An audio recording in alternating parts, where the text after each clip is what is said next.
Vamos lá? A questão está aqui para você aprender a diferença entre aceleração centrípeta e aceleração tangencial. Eduardo, a aceleração centrípeta, como foi explicado lá no vídeo da teoria, é aquela aceleração em que, quando ela é aplicada no objeto, ela é responsável por mudar a direção do vetor velocidade. O que ele cita no texto? Que o coelhinho vai conseguir dar a volta no planeta e conseguir atingir o Cebolinha. O coelhinho, ele dá uma volta exatamente circular, se você perceber, na figura, na charge que ele te forneceu. E a pergunta qual foi? Se o objeto, que é o coelhinho, ele tem aceleração tangencial. Qual a aceleração tangencial do coelhinho? E ele diz uma coisa extremamente importante no texto, que o módulo da velocidade do coelhinho, quando está se movimentando, é constante. Que o módulo da velocidade é constante. Então, a figura que você tem que imaginar é essa. Essa aqui. Essa é a figura da questão. Ou seja, você tem um objeto com um vetor velocidade cujo módulo é constante, velocidade, velocidade, velocidade. Essa velocidade, o módulo dela é sempre o mesmo, mas a aplicação da aceleração centrípeta, que vai ser oriunda da força peso do coelho apontada para o centro de massa da Terra. Essa força peso, que é uma força gravitacional, de natureza gravitacional entre a massa da Terra e a massa do coelho, produz essa aceleração chamada de aceleração centrípeta. Essa aceleração centrípeta, que vai ser justamente a aceleração da gravidade, no caso do coelhinho. Essa aceleração centrípeta apontando para o centro da Terra e o coelhinho já com velocidade, quando a aceleração é aplicada, o vetor velocidade muda de direção. Quando a aceleração é aplicada, o vetor velocidade ele muda de direção.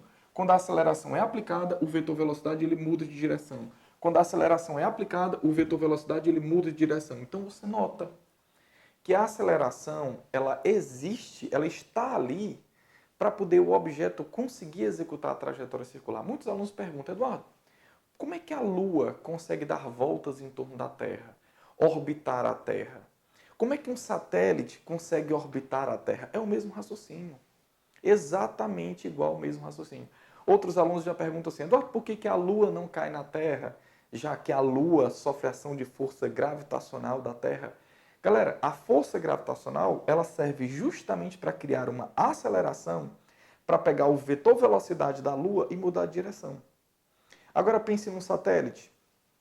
A aceleração centrípeta que age no satélite, que na verdade é produzida pela força peso do satélite, que é atraída pela Terra. Imagine o peso do satélite apontando para o centro de massa da Terra. Imagine essa força produzindo uma aceleração.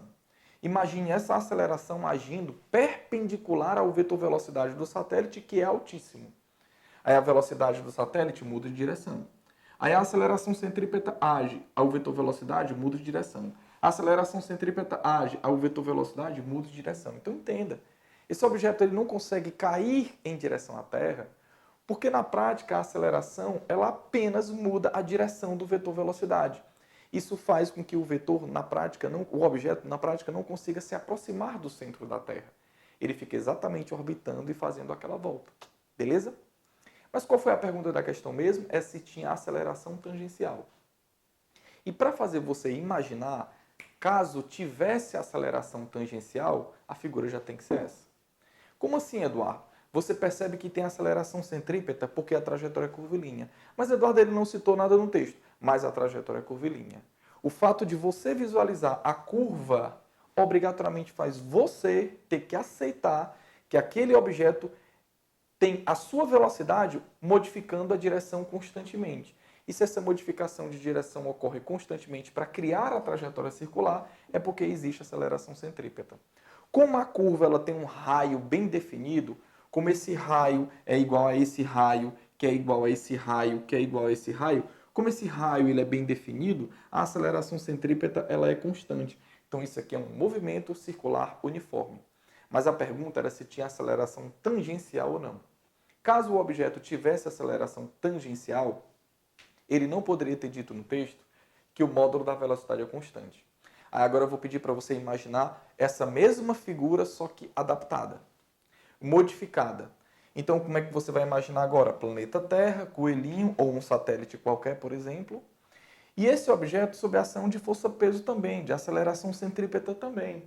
Só que essa aceleração centrípeta, agindo perpendicular ao vetor velocidade, muda apenas a direção. Mas o que foi que você acabou de perceber aí? Que eu coloquei um vetor velocidade cujo módulo é maior. No instante seguinte, eu botei um vetor velocidade cujo módulo é maior. No instante seguinte, eu botei um vetor velocidade cujo módulo é maior. Então, peraí. Se eu fiz isso, é porque o módulo dessa velocidade está aumentando. E a velocidade só aumenta se eu tiver uma aceleração na mesma direção. E aqui na minha figura, no mesmo sentido. Então, você precisaria ter, para que essa figura aqui fosse coerente, verdadeira, eu precisaria ter a presença de uma outra aceleração aqui, ó, na direção do movimento. Na mesma direção do vetor velocidade, ó. Aí, como essa aceleração está na mesma direção da velocidade, que é tangente a essa curva, nós chamamos de aceleração tangencial. A presença dessa aceleração agindo constantemente, veja que a aceleração está na direção da velocidade. E a aceleração ela também é tangente a essa curva. Aí chamamos de aceleração tangencial. Se a aceleração tangencial ela agir constantemente, isso vai fazer o vetor velocidade mudar o seu módulo. Então, qual é a função? Qual é a responsabilidade de cada aceleração? A aceleração centrípeta muda a direção. A aceleração tangencial muda o valor, muda o módulo. Beleza? O gabarito da tua questão qual é? É o item onde ele diz que a aceleração tangencial é nula, porque a figura da tua questão não é essa. O módulo da velocidade não pode aumentar. O módulo da velocidade precisa o quê? Ser constante. E a velocidade só vai ser constante em trajetória circular se a aceleração tangencial não existir. Show de bola?